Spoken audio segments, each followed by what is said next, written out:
તો રાજકોટની પાયલ હોસ્પિટલના સીસીટીવી ફૂટેજ વાયરલ મામલે આજે અમદાવાદ સાયબર ક્રાઇમે વધુ 3 આરોપીની ધરપકડ કરી છે, જેમાં એક આરોપી સુરતનો હોવાનું સામે આવ્યું છે, જ્યારે 2 આરોપી મહારાષ્ટ્રના છે।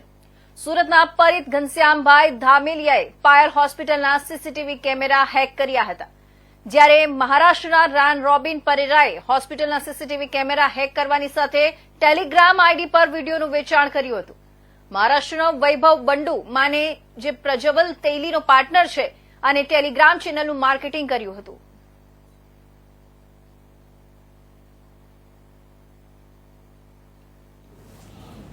અમદાવાદ સાયબર ક્રાઇમ બ્રાન્ચે 2 અલગ અલગ ટીમ મોકલીને 3 બીજા આરોપી પકડ્યા છે। એમાં પહેલો જે આરોપી છે વૈભવ માને કરીને છે, જે સાંગલી મહારાષ્ટ્રનો છે।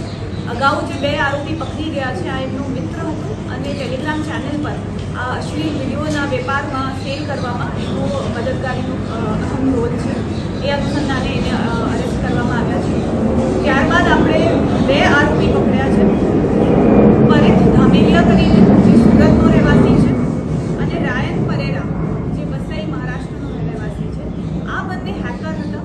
બંને લોકોએ ટેલિગ્રામના માધ્યમથી અગાઉ 1 વર્ષ પહેલાં એક ટેલિગ્રામના માધ્યમથી એ લોકોએ હેકિંગ કરવાનું શીખ્યું હતું। એના પછી એ લોકોએ હેકિંગ સીસીટીવી હેક કરવાનું ચાલુ કર્યું હતું। છેલ્લા 9 મહિનામાં એમને 50,000થી ઉપર સીસીટીવી હેક કર્યા છે અને આ લોકોએ હેકિંગ માટે જે મેથડ યુઝ કરતા હતા એ પણ આનો ખુલાસો થયો છે। આ લોકો જે વલ્નરેબલ આઈપીઝ હતા એનું આ 2 ટૂલ્સ સોફ્ટવેરના માધ્યમથી આ લોકો ટેસ્ટ કરતા હતા। પછી સોફ્ટવેર અને ટૂલ્સ યુઝ કરીને બ્રૂટ ફોર્સ અટેકથી આ લોકો સીસીટીવી હેક કરતા હતા। આ જે સીસીટીવી હતા એ ફક્ત હોસ્પિટલ સુધી સીમિત નહોતા। આ schools, factory, colleges, corporate offices, even બેડરૂમના સીસીટીવી ફૂટેજીસ આ લોકોએ હેક કર્યા છે।